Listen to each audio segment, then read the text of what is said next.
Welcome to 519Connect, where the Windsor Police Service connects with members of our community. Let's talk. Let's have a conversation.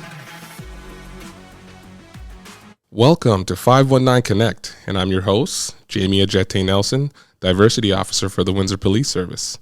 Today's guest is Joanna Conrad from Youth Diversion. Joanna is the Executive Director of Youth Diversion, a not-for-profit agency that works with at-risk youth, encouraging young people to strengthen themselves so that they may in turn strengthen their futures. Joanna, a native of the GTA, began her work with Youth Diversion in 2009, starting out as a Youth Justice Committee coordinator and moving to become the Executive Director just after 2 years. Her experience as Executive Director speaks to being results-orientated and leading significant change resulting in transformation.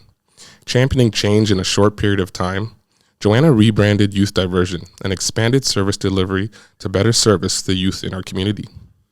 Always looking for new ways to collaborate, Joanna implemented engaging activities for at-risk youth with trained fitness coaches and trainers, cultivating an atmosphere of belonging, respect, and understanding that a healthy body results in a healthy mind, and vice versa, through a summer pilot program.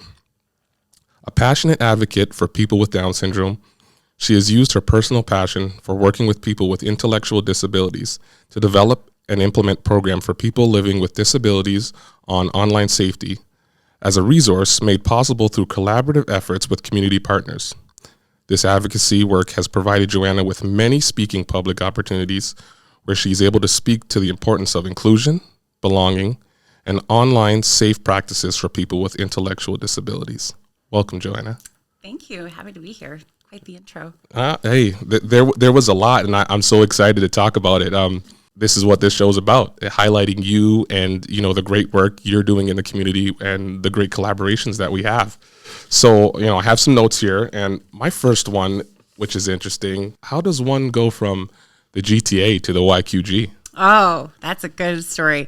So, do you want like the PC version or the real true version, I guess? You know what? The truth sets us free. We want to know why you're here. We want to know that connection you have. Okay. So I was living in Brampton, or actually Georgetown, and I had been living with an ex-boyfriend. And, at that time there was like that crash in the economy. He was out of work. He was a native from the Windsor area. And we started having these conversations about, well, what do we do here? And he was like, well, let's move to Windsor. And at the time I was young and stupid, and not to say, much has changed, but here we are. But I thought, okay, whatever, let's do it. I have nothing to lose. And so we moved down here. I was not too happy about it, but I thought I'm just going to stick around for a year. It's not going to be a long commitment. And so I came down here, and him and I ended up breaking up about 4 months later. And I thought, okay, at that point I had already been working at Youth Diversion, and I was like, I'm going to kick it here for about a year and then I'm going to head out. And I thought I was going to move to Ottawa because that was where I wanted to go. And then I met my current husband, and here we are 12 years later, 3 kids, and so on and so forth. So. Oh, and that's how Windsor gets you. A lot of people come here thinking they're not going to say just a pass through, but the city grips you. And you dove in, the executive director at Youth Diversion. So that speaks to you. And we're going to get into some of those experiences that got you there. But before we get into Youth Diversion and get away from that, I want to know a little bit more about you, just from some of the research I've gotten on you. Some of your hobbies, you're a foodie, working out, a fitness competition, a lot of that speaks to, relaxing and your mental health, but also, what it took to do some of those things. When it comes to food, nutrition, and working out, all of those things matter a lot to me in the sense that it speaks to, well, I'm a huge type A personality. So I like things a certain way. I love structure. I love things to be just so. But also when it comes to, healthy bodies and healthy minds, for me, it's more of a self-care piece when it comes to how I look after myself. I always think big picture, right? So I have children 9, 7, and 5 years old. And so, when it comes to family life and me being sort of the best mom I can be, but also when it comes to being the best professional I can be, I feel that I need to feel good, right? And so I always think if I feel good, I'm going to do good and I'm going to do better. I like to set new challenges for myself. I like to have things that are outside of just work because it seems like it's either home or work. And I'm more than that, right? Yes. And especially for mothers, I think sometimes you get lost in being, like, I hate to say it this way, but like just a mom, No, I hear you. And I never wanted to be like just a mom. I want my kids to see me being Joanna, like just a person and having my own interests and hobbies that are outside of the home. And that are also outside of the work, right? In terms of the work that they know that I do. So yeah, it just kind of came hand in hand. And you know what? I don't even know. That was sort of a passion that I started pursuing that I didn't even know I cared about until I got into it. I used to run and I ended up hurting myself. And then I was like, oh, well, what can I do now instead of running? Because I couldn't race anymore. And so then I was like, oh, next thing I can do is, bodybuilding. And so then I got into that. And it was just something that I fell into. All of that comes together. I'm a former athlete myself, and you said it right. What goes in your body affects your mood, affects your training, how you feel, and the quality of work you do physically and mentally. So that is something I totally relate to. And I'm not going to say the life before I became a police officer, because what I did before is kind of who I am and what I am. I used to watch a lot of cooking shows. I had a lot of downtime. I was an athlete, and they say relax, and you can't sleep all day. So I enjoyed cooking too, and the creative things you can do with healthy food. What are some of the things where you've taken it where it's so-called unhealthy and made it healthy? So, when it comes to baked goods, I always make them healthy. And my son loves to share with his friends at school how I sneak, vegetables or just healthy things into the so-called treats. But when it comes to food like tacos, for example, like I don't use cheese. I end up making like a cheese sauce made out of cashews. Super good. I'm at the point now with my husband where I don't even tell him what I put in the food or what it is. I just serve it and he eats it and he doesn't even know. And he loves it. He's lucky. He loves it. And so, when it comes to, like I said, just different foods, even like cauliflower crust pizza or, whatever. I love to cook and I love to experiment. Very recently, I got into like the vegan lifestyle. I'm not a vegan per se by any means, but I enjoy the food. I enjoy cooking in that sense. And so I like to just trick my family into eating healthier, even though that they're thinking, oh yeah, this is junk food, but it's not. And I can tell that they're feeling good, that they're, looking good, like they're looking healthy and, they have good energy and a healthy mindset. And that's what matters to me, really. That's part of the journey. That's great. And, talk about that A-type personality. It goes with baking.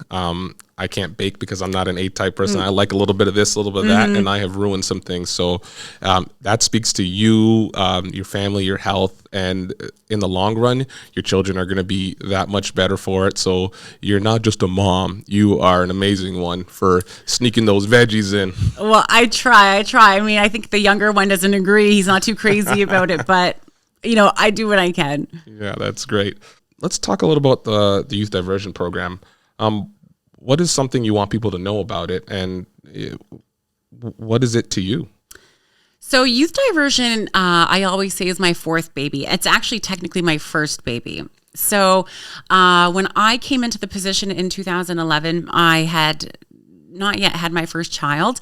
And it was a very fresh organization in the sense that we had been around since 1980, but it was very archaic in terms of the way it was operating. So when I walked in, I thought, we could be doing so much more. Why are we not doing more?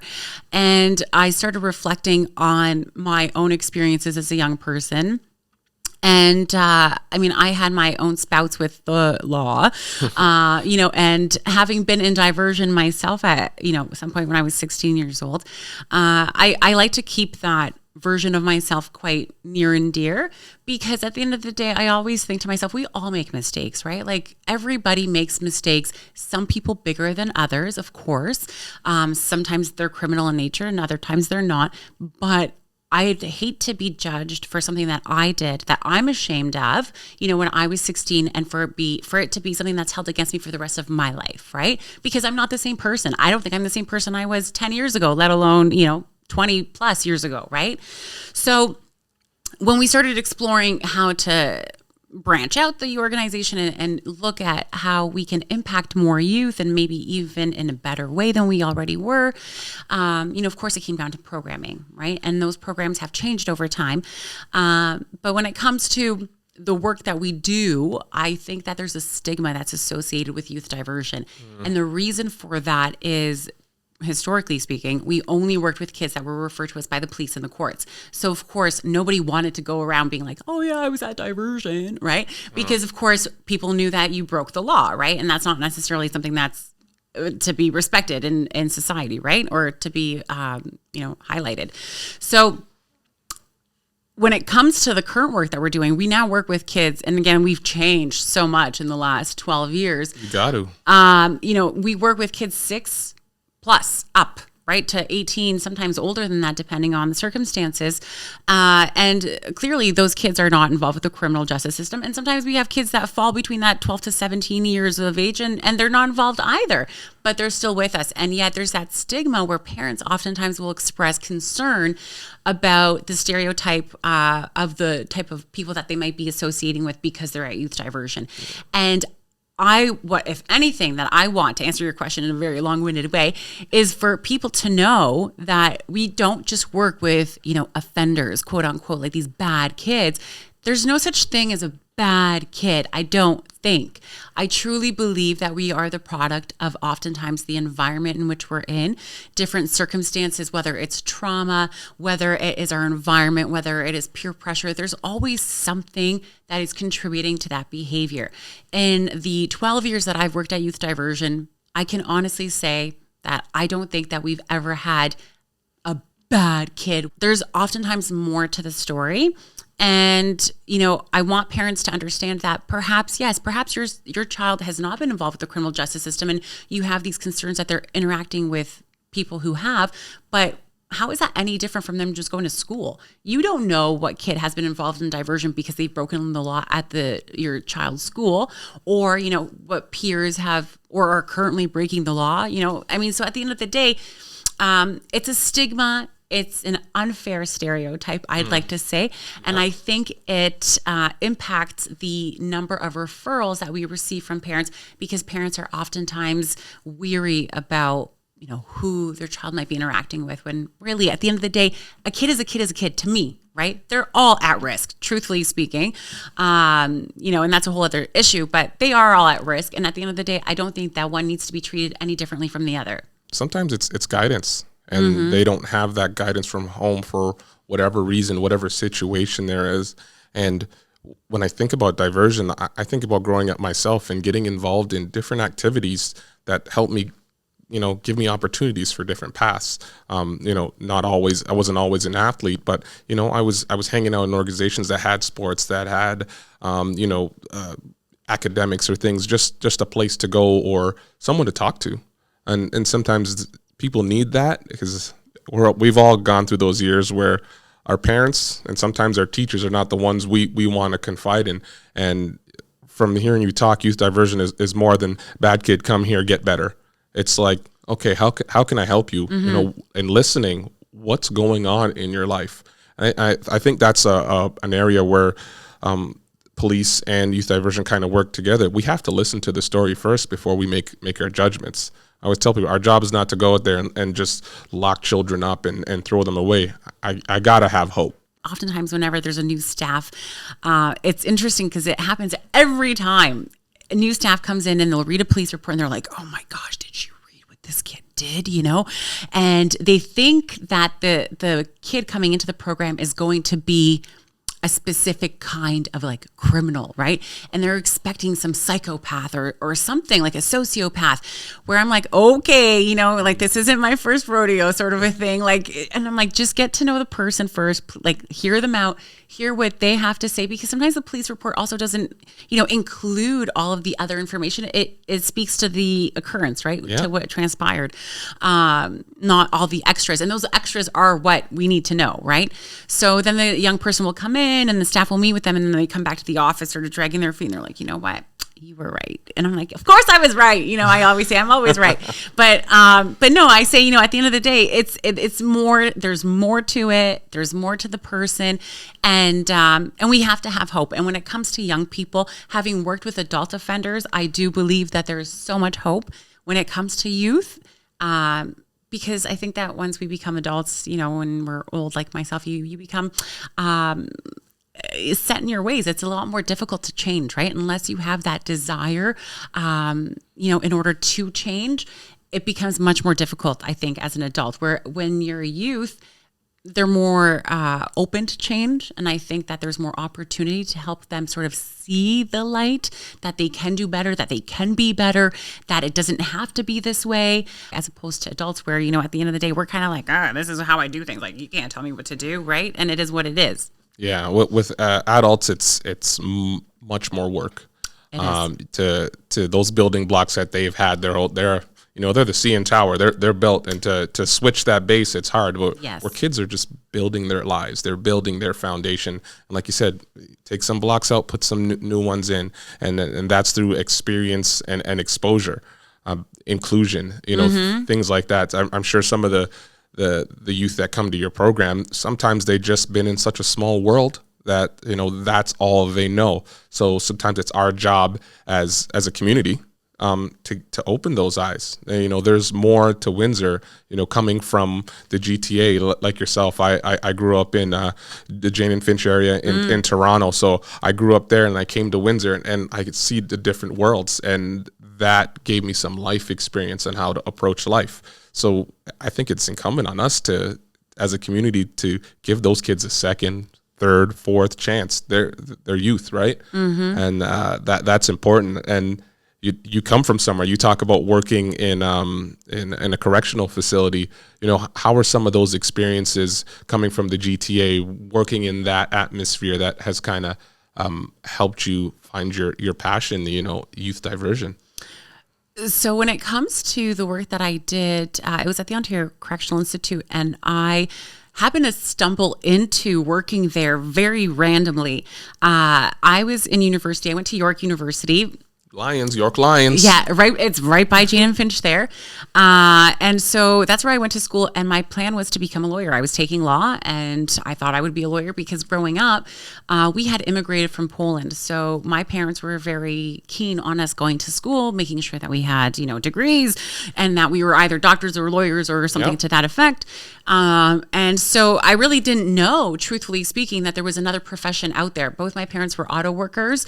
They worked at Chrysler. That's, you know, what they were able to do for me when it comes to contributing to my education, because I got to work there as a student, as a TPT, to pay for my school. And so they were like, you know, this is what we can do for you as immigrants. Like, this is the best we can do. Like, at the end of the day, you have to go from here and do what you can. And so I didn't have anyone to talk to about higher learning or different types of professions out there. Truly, I thought it was like become a lawyer or like, I don't know, right? Something else, but doctor maybe. But I didn't like science too much. And I thought, well, you know what? I like to argue. So like lawyer seems fine, right? And so that's what I went to university for. And somehow, like I said, at some point, you know, throughout my courses, volunteering had come up, that it was important to start volunteering, to start branching out again, like kind of, you know, building that resume. And so I started just looking around online, and I found the Ontario Correctional Institute, and they were hiring a discharge planner. And I was like, okay, whatever. I mean, you know, I was 22, 23. I mean, I didn't even know what it was or what, you know, the place did, to be honest. I was very naive. And I went and I met with, his name was Gary Glowacki. He became my boss. He's now passed away, unfortunately, but he became my mentor. And he truly paved the road for me in terms of everything that I know when it comes to restorative justice. He paved the way for me when it comes to the way that I look at offenders, when it comes to my outlook on the criminal justice system. Like he was huge for me when it comes to mentorship. And he must have seen something in me, because he had taken it upon himself to sort of take me under his wing, and he would take me all over the place. Like he would bring me to different areas, in the Jane and Finch area, to Rexdale, to some of the more notorious neighborhoods in Toronto. And he would make me meet with people and say, this, like there was just a raid here. The police raided this neighborhood. Talk to them. Like, how do they feel? What happened? Some of the people that they had arrested had been taken away or whatever, but now there were families left behind. And he wanted me to see both sides. And I still remember at the time not understanding what he was doing, but now when I look back, I'm like, oh, he was just on a whole other level already. Big picture, right? Big picture. And, he brought me to various different institutions, again, like Hamilton Detention Center. He wanted me to see that one as well, because again, it was a different model, but just in terms of the different types of offenders and so on and so forth. And so at OCI, Ontario Correctional Institute, the primary focus is sex offenders, right? It's like 95% sex offenders. And so when I started working there, again, my mentality was different. I was very, very green. What I really appreciated about what they did was, so the offenders would cook in the kitchen. Staff were encouraged to eat the food that the inmates would cook. Lunch was like $2, and it was like an amazing meal that you could get. And they would have like staff barbecues, and of course the inmates would cook food and all that. And so to me, it had already started a different type of relationship there, where clearly there has to be some trust. If someone's cooking you food and you're going to eat it, you need to trust that nothing's been done to it, right? Yeah. And so it was that, but more so, he made me start exploring some of the, I guess, barriers, I guess, when it comes to the criminal justice system in terms of offenders. And of course, it's not to minimize victimization and what happens to victims, but we also need to look at offenders, like, and understand, first of all, why they're offending, right? To reduce recidivism, but to also understand what's going on, after the fact, because we have to understand that the people going in are coming out, and, people will say, well, we want tough crime and, tough punishment. And I totally understand that. But with that being said, we have to look at what is actually happening to the individual when they're incarcerated and how beneficial that is, first of all, to us as taxpayers, because we pay a heck of a lot of money, FYI, to house people in there, to really do nothing and to not get any better. And then they're just going to come back out anyway. So why don't we start looking at how we can help them to make them better people, so that maybe when they do get out, they're not reoffending, right? And that started my focus when it comes to, okay, well, what are we doing for them? And then again, exploring, for example, like I always remember this one Indigenous man, he had been incarcerated numerous times, but he was getting out very nervous, and I had to help him get out in terms of make the plans for him to leave. And essentially this man had like a grade 3 reading level. He had a number of different learning disabilities. He was displaced, no family contact. Clearly, he had been through his own trauma. He was a victim of sexual abuse as a child. He had, victimized somebody else. Anyway, this man had no social insurance number. He had no birth certificate. He had no driver's license. He could barely read, let alone have identification. And he was about to get out, and he was like, I can't go. I don't know where I'm going. I don't know what I'm going to do. And so someone had given him this booklet, and it was like, well, this is what you need to do to go get your identification at Service Canada. The man can't read. There it is. So he comes into my office, and he's crying, and he's this 45-year-old man crying. And he said, he's like, I rather stay here than go there, because it is so overwhelming for me. I'm terrified. I don't want to go. He didn't even know where to begin, right? And so for people who, are immigrants, who might understand what that's like, where first of all, you don't speak the language, you don't understand anybody or anything. Like, I'm sure we've all been in that, whether you're calling Service Canada or whatever, and you're on the phone and everything's so frustrating. For us who might have things to our disposal, it's already frustrating. Not to mention if you don't have a car, if you don't have, a place to live, if you are a sex offender, a registered sex offender, all of these things that are negating that, positivity for you to want to be excited to get out. And so anyway, I looked at him and my heart broke, and I thought, we're setting you up for failure. You are going to leave, and essentially, and it had happened before where guys would get out and they would go down the street and they would like hold up the Tim Hortons for, $2 just to get arrested so they could come back in because they didn't want to be out there. Yeah. And we also don't take the time to understand, I don't think, and we don't get an opportunity to learn about why they're doing what they're doing. When it comes to, teaching at the college, I always say, I'm not like an offender lover, right? Because I think that it sounds like I do, but I don't love the offender. I don't love what they've done. What I love is to see people change. And I believe that people have the opportunity to change, but we have to be able to look at how they can change, provide them with that help. I think we owe that to each other. I think that over the course of time, we've lost that humanity piece. When we look at how, for example, Indigenous people dealt with issues prior to European settlers coming in, I mean, restorative justice was always, around. It's been around since the Hammurabi Code, right? I mean, it's biblical terms. We've used it over so many thousands and thousands of years. And yet today we don't want to see that happen. And it's like, well, why? Why don't we want to help people? Why don't we want to see them do better, to be able to provide them with supports? If we don't do that for them, then what happens? They're going to go and, let's say, rob the Tim Hortons down the street. And now, the store clerks are victimized. The people that are there are victimized. There's trauma. And so even from, taking away the fact, like any emotion that we might feel bad for them that they have the trauma, again, there's a financial piece, right? So as a taxpayer, to all the like conservatives that don't care, right? I get you. I hear you. But we as taxpayers have to now pay for that, right? Because guess what? That becomes a service that we now have to provide to help them with their mental health. And again, not to negate anyone who has these issues, but I'm just saying, when it comes to the people who are the naysayers, because of course you hear, everybody complaining about us, being too like loving and whatever, too easy on crime.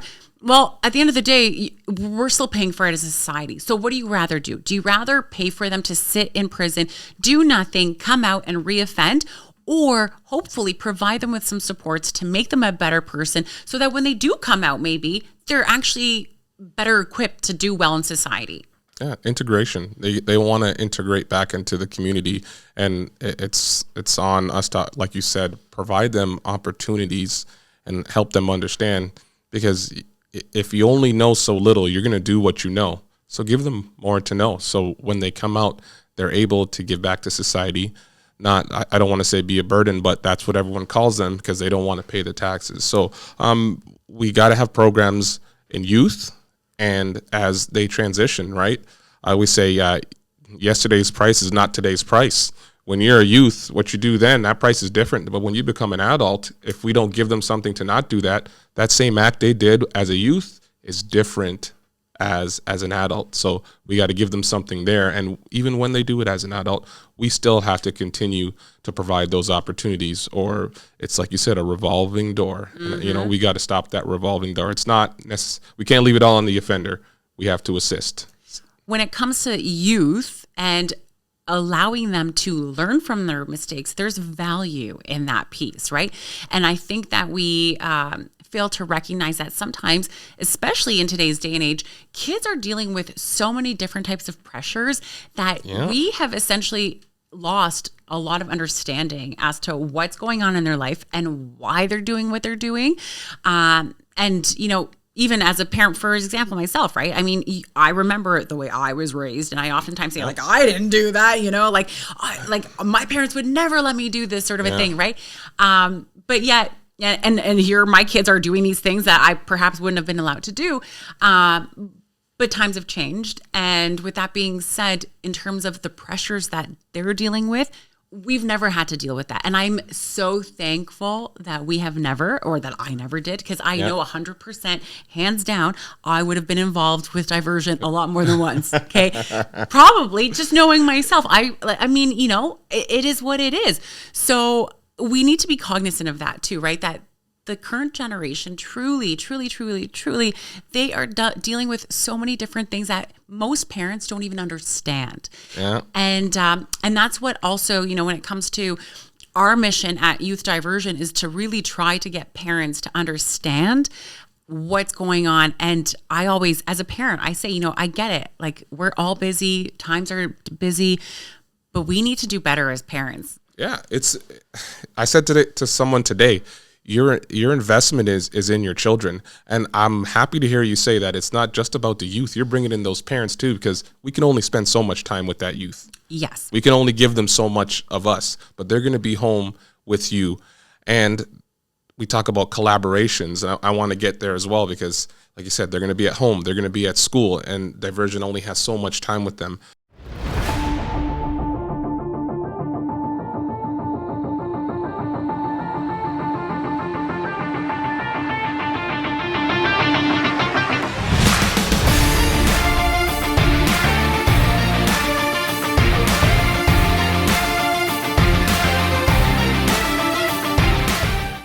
Hi, my name is Ed Armstrong.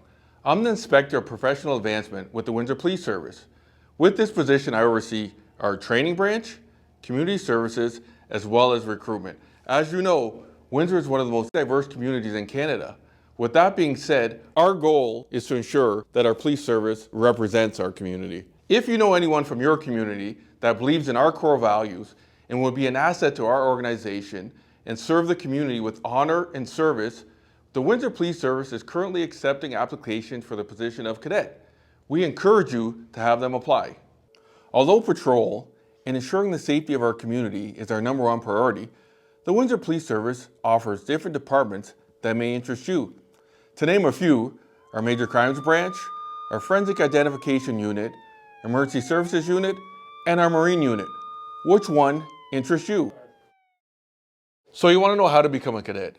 Simply visit our website at windsorpolice.ca under the Career tab, or visit oacpcertificate.ca. I'm sitting at my desk waiting to see your application.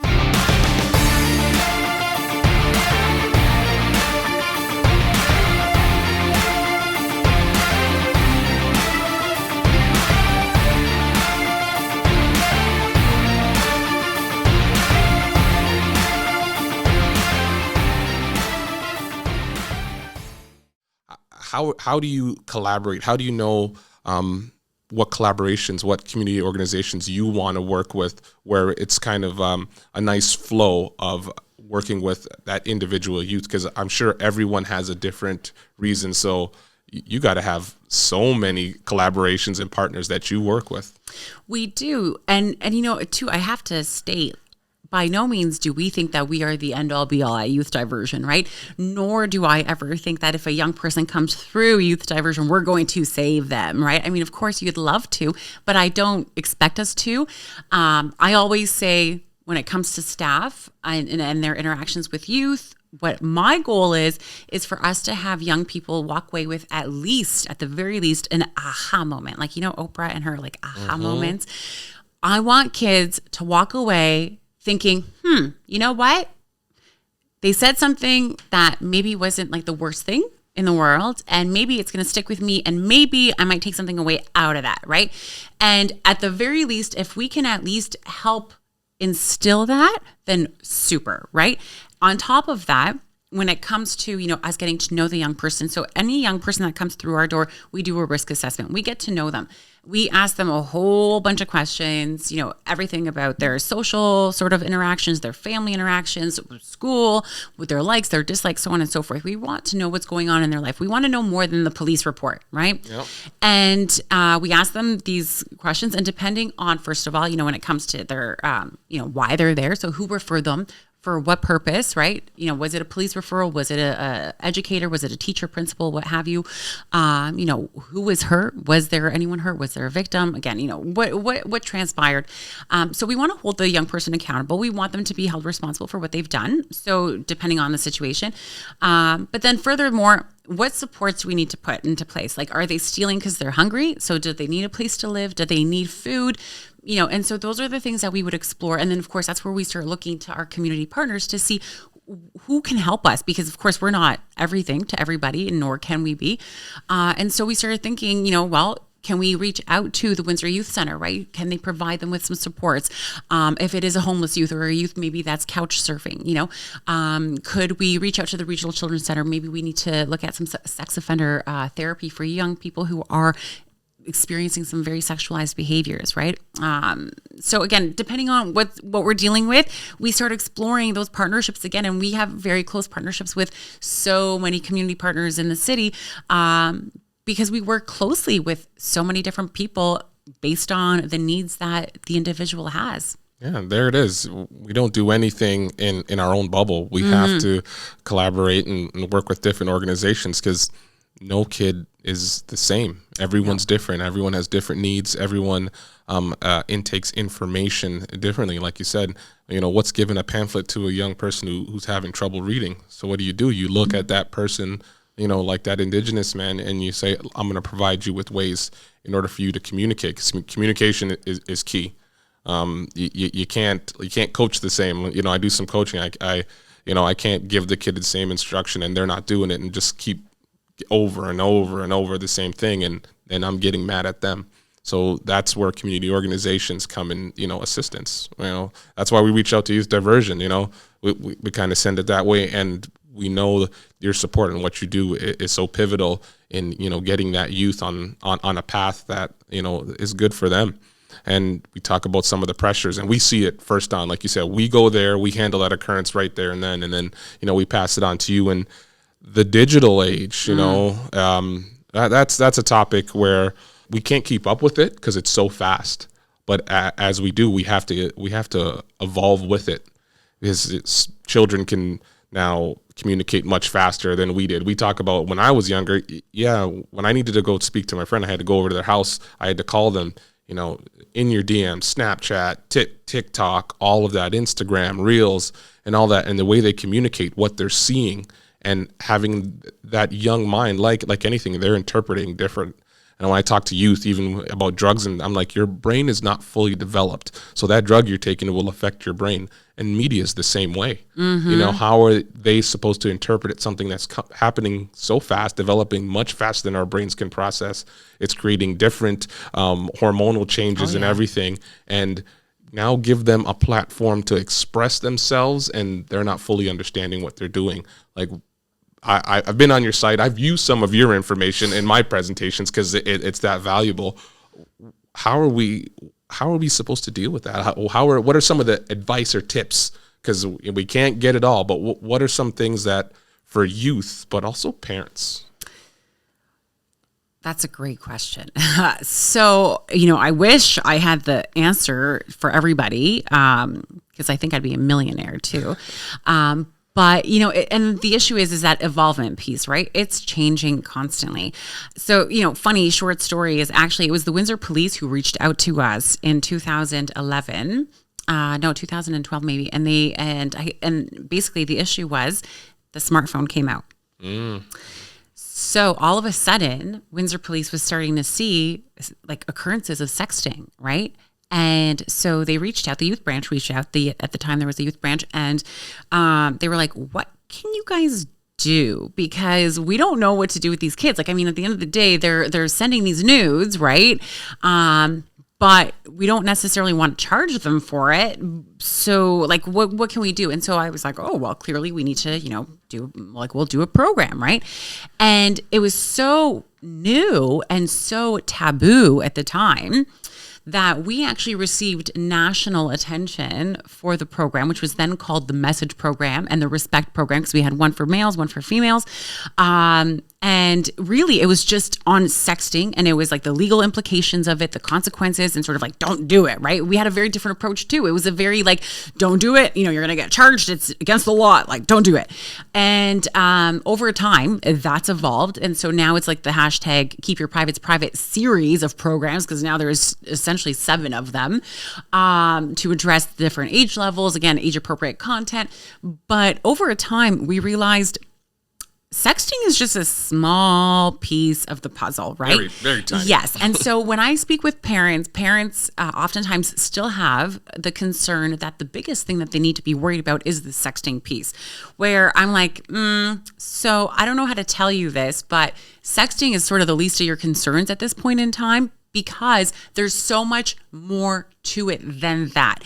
And I always say the best piece of advice that I have is for parents to, first of all, educate themselves about the digital world. Got to. And I hear people say, parents say, well, I don't have time for that, or, oh, I don't know how to use this. I don't care that you don't have the time. Find the time. You have to have the time. I'm sorry, your kid is your investment in life. Yep. You need to help them. Otherwise, they are essentially immersed in a world that they cannot handle. They cannot. We have given keys to children, basically like keys to a car, and basically said like, yeah, there's the 401.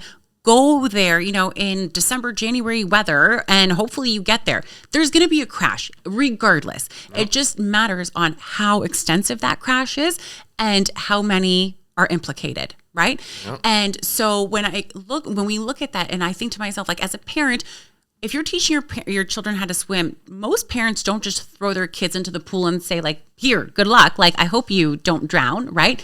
We provide them with lessons, and, there's building blocks like riding a bike. Right. You learn.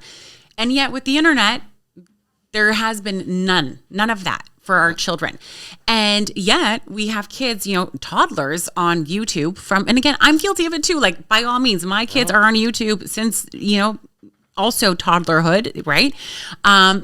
But the thing is, my kids, and again, I'm by no means a perfect parent. I always say that, like, I never assume or try to say my kids won't ever get themselves into issues either. But my 9-year-old, for example, knows what pornography is. Mm-hmm. We talk about porn. He understands what it is. And, my husband and I even had a conversation one day. I was reading a book about porn. It's called Pornland by Gail Dines. Amazing book. And I was reading it for work. And my son saw the title and it said Pornland.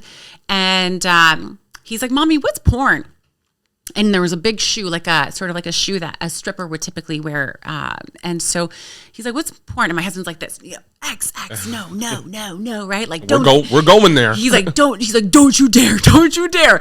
And I'm like, oh no, it's on, right? I'm like, this is my segue, right? And so he's, and my husband was not a fan of it. And I was like, you know what? We need to have this conversation. Like, I can't not. And so I explained it to him in an age appropriate way.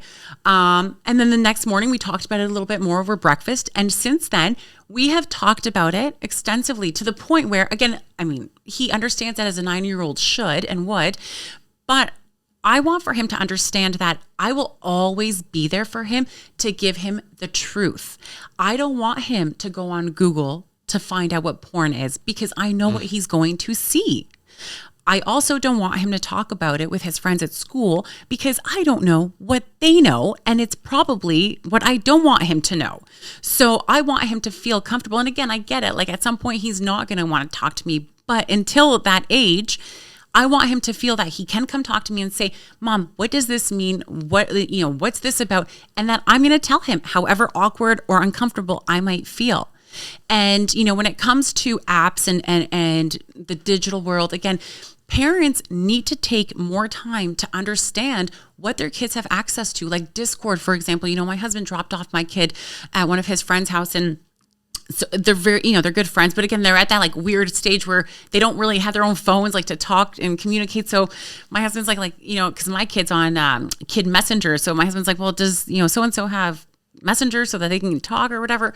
And the parent's like, no, but they have Discord. So my husband's like, oh no, right? So then he comes back and he tells me, the child only has Discord. I'm like, oh my God. I'm like, did you tell them what's on Discord? Even if, let's say, you're not tech savvy and you're not well versed in the different apps, or maybe you don't want to be, then at least have open lines of communication with your children where you say, what apps are you on?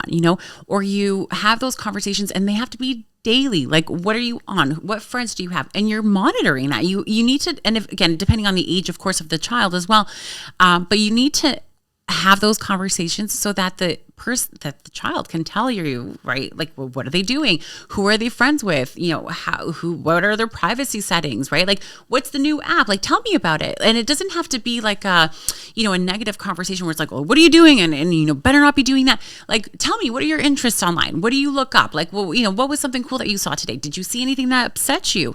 Again, sometimes parents don't even understand, right? That when they're looking at just a regular like social feed, as a 38-year-old, confident, I would say, woman, okay, I can very easily find myself falling into this, reel of like, my life sucks compared to this. Like, how come these people are, out there traveling, doing this, living this lifestyle? Oh, they're buying another car. Say what? Like, and you're starting to think like, what am I doing wrong in this life? Like, how come I don't have these things, or how come my life isn't as great?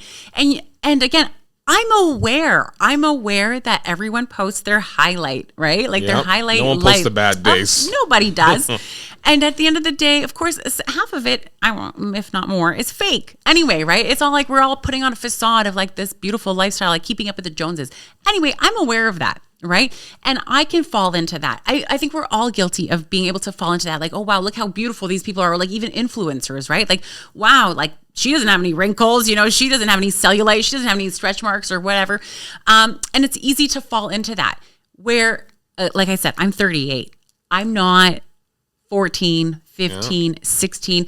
And if we all truly as adults reverse and go back in time to when we were that age, I'm sure if we are honest with each other, right, that we all wanted to desperately fit in. We wanted people to like us. We wanted to be, part of the in crowd or whatever it was, but we wanted to be liked. We wanted to have a boyfriend. We wanted to have a girlfriend or whatever, and at the end of the day, we just wanted to be part of something, right? And we forget that kids today also want that. Yeah. Yet they have these images of lifestyles that are truly unattainable. But, if we're not having those conversations with them where we're saying, what upset you? Like, did you see anything? And again, what impact are these images having on their self-esteem, their confidence, right? How are we, allowing them to express themselves in terms of being able to say, you know what, like so-and-so's posting this stuff, why? It makes me feel this way, that way, whatever, right? And being able to talk them through it, right? Or even being able to help them understand that there will be a time where you're going to feel overwhelmed by the content that you see, whether it's pornography, whether it is just influencers, whatever. And sometimes you need to know when that is so you can just unplug, right? And even being able to teach our kids like basic things like that, where they are able to tune into their own emotions to know when I've had enough, I need to put the phone away, right? Or the iPad or whatever. We need to provide kids that resiliency piece, that information, the education to strengthen them, honestly, because at the end of the day, it doesn't matter what Youth Diversion does, what programs we have, or what program anybody else has. At the end of the day, it falls onto the child and it falls onto the parent to be able to strengthen that kid, because their devices are with them probably 23 hours of the day, if not more, right? Yeah. Because most kids don't even put their phones away at night. So, they're on it constantly. And like I said, whatever we tell them, even in programming, isn't going to change that. They're not going to now all of a sudden delete all their apps and get rid of their phones. We can't escape technology. So what else can we do? We need to equip them so that they know how to use it and how to use it appropriately, so that at least it's not, detrimental to their own mental health. And of course that there's no legal consequences potentially, right? Because again, like the whole sextortion piece and sending nudes and blah, blah, blah, blah, blah, everything else. So much. It's mind-boggling. And again, parents oftentimes think, well, oh no, not my kid. Like, not my kid. Every parent feels that their kid would never do any of that. And again, I'm like, there's no judgment here. There is truly no judgment, because again, as a parent, I know I make mistakes. I will make mistakes. It happens. At the end of the day, we try our best. I'd like to believe, but when the child makes a mistake, what are we going to do about that, right? And how can we prevent it, right? And I think that parents, they feel so secure in their children being like, quote unquote, good kids. Great. But there might be more. There might be more. And just because they're a good kid doesn't mean that they are shielded from the internet. The internet still has access to them, whether or not they're a good kid. And so it's only a matter of time before maybe somebody sends them Like, let's say, your kid isn't even on Discord, but what if they have Messenger and somebody sends them child pornography? Aren't you concerned about what your child is going to think, when they see that? And how they're interpreting it. That's right. And then what are they going to do with it? Because again, we've had certain occurrences where like a kid has received child pornography, not because they asked for it, but they, it was sent to them by a peer. And then they thought, oh, okay, well, I'm going to share it in a group chat. And that kid was the one that ended up getting diverted because, he shared it. And the parent was just like flabbergasted. And again, good kid.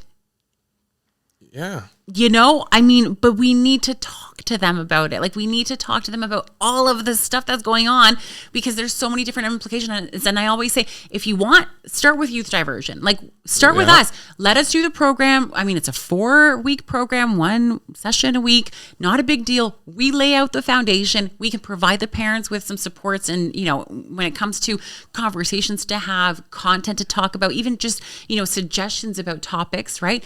And then at the end of the day, it's up to the parents to continue that learning piece because that's their job. And we talk about the internet, but at the same time, we're providing that. You're providing that through your program. Youth diversion is there to supplement what you're doing as parents, what we're doing as parents. It's not that something bad has happened. It's there to educate in everything we do. So it's important that, as parents, as a community, that there's places where we can go to get that support, because I don't know everything, you don't know everything, but we will get to it. And if you ask the questions and they're reaching out to us and in the community, then we know what to look for sometimes, because we want to be ahead of it. So that's important. That stand piece. We got to so much today. It was, and I like it. One of the things you said, no censorship. Let's talk about what's happening, and this is what's happening in our community, and and this is how we got to try to combat it, not by ourselves, but with each other. And Youth Diversion, offers some of those programs. They offer some of that information. How can they reach out to Youth Diversion? The best way to reach out is to just go on the website. A lot of our supports and resources are all on the site, but if anyone has additional questions, all of the contact information is on there. The best email to reach us at is info@EssexCountyDiversion.com, or give us a call, 253-3340. At the end of the day, email is obviously probably always best, but the referral form is on there. So if you're interested, you want to refer your child, the referral form is right online. We get it. We contact families between 24 to 48 hours. There isn't really a long wait list to wait for services to be initiated. But yeah, check us out. It's ecyouthdiversion.ca. There's a lot of content there. We try to make things, again, with the young person's brain in mind, understanding that their, attention span is only so long. Again, because we're like in the, eerie, or like this era of TikTok, right? Where it's a 30-second time span and we will go to the next thing. Like, we don't want to spend a lot of time on one topic. And so we try to keep that in mind when it comes to the resources that we provide online for kids to, stay entertained and stimulated while they're learning.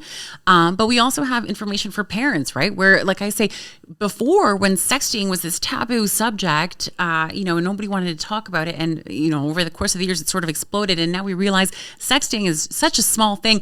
We are very heavily focused on pornography at this point in time, because we have to be, based on, what we see when it comes to the referrals. We want parents to walk away from our site hoping, or I hope anyway, that they walk away thinking, there's some things here that I can utilize. Everything is free, that they can utilize to help equip themselves, equip their kids, to even help start that conversation piece. Because I always say it all comes down to the conversations, like the open communication. Kids need to feel that they can come and talk to you as their parent, so that, you can explain things to them, or even for them to feel that, God forbid, you're not going to take away their phone. And, if there's anything that we can end off on, I want parents to stop using the cell phone as a consequence, where they say your cell phone is gone. You posted something inappropriate, the cell phone is gone. Or if you do so-and-so, the cell phone is gone. Don't do that, because that means anytime something happens, their fear is that you will take away their cell phone, and their cell phone is their life. So they will not tell you anything. They will lie to you. They will do anything to keep that cell phone. So Do not use that as a consequence, no matter what they do. Allow there to be a conversation, communication, and go from there. At the end of the day, like I said, the website has a lot of resources, hopefully to help people sort of at least feel, okay, you know what? Now I kind of have a better grip as to what's going on. And if you want additional supports, we're there. And in no way, shape, or form would we ever judge whether it's a parent or a young person for coming into the program for whatever reason that they're there. Because again, at the end of the day, I'd like to think that we're all sort of one step away from making a poor choice, right? It all depends on how much you know, right? And how well equipped you are to make the right decision in that state, right? So, there's no judgment. At the end of the day, I want parents to feel that they can come to us, talk to us, and that we'll be there to support them as much as we'll be there to support their child. Great organization. And anyone out there who's looking to volunteer, these university, these college students, you have expertise and you want to lend a hand there. I think it's a great organization to get into because you see what the community is actually going through, and those future police officers out there as well. That's a great avenue to learn about your community. That's experience that you can't get from a textbook. You get in the community, these youth, and if you're changing minds there. If you come back to policing, that's great. If not, if you're able to find your path like you did through being immersed in diversion programs to assist people, I think it's great. How would they get involved with that too? Same thing with the email, phone call. Go on the site. There's a volunteer tab. And again, there's an application form right there that they can look at. Or, there's different volunteering opportunities they can look at. They can submit their application right through the site, or they can just email us or call us, however they'd like to. Sometimes people say, I want to volunteer, but I don't know what I might be good at. So we explore that with them. But we have a lot of opportunities. One of the main things that most people are really interested in is becoming a mentor in our Rebound Life Choices program. And that program is probably one of my favorites. But again, it allows volunteers to have an opportunity to work really closely with youth, different types of youth from all different walks of life and different experiences and different, stages of life that they might be at. And truly being you're thinking, on the tip of your toes oftentimes, because there's things that happen and, there's group work and sometimes, dilemmas unfold and you have to be able to deal with that. Right. But with that being said, we've had a number of police officers police officers in the making that have been mentor coaches through the Rebound program. It's always nice to see people coming forward and saying I want to work with youth, or I want to be a police officer, but I want to sort of understand more, in terms of how to interact with young people. I love that because, at the end of the day, of course, what it means, right? That stigma that's associated with the label of being a police officer and having that uniform on. Most oftentimes, especially kids, they are alerted to that uniform. They don't necessarily feel comfortable around it. And being able to know how to talk to a kid where they feel comfortable, where they feel that they can trust you. It speaks volumes, right? And community policing is such a beautiful thing. I love it. I'm a huge supporter of it. And I think we need more of it in our community. I think we need to have police officers out in the community doing more with young people, truly getting them to understand, we're not the bad guys. We're here to support you, right? Yep. We're not just here to arrest you.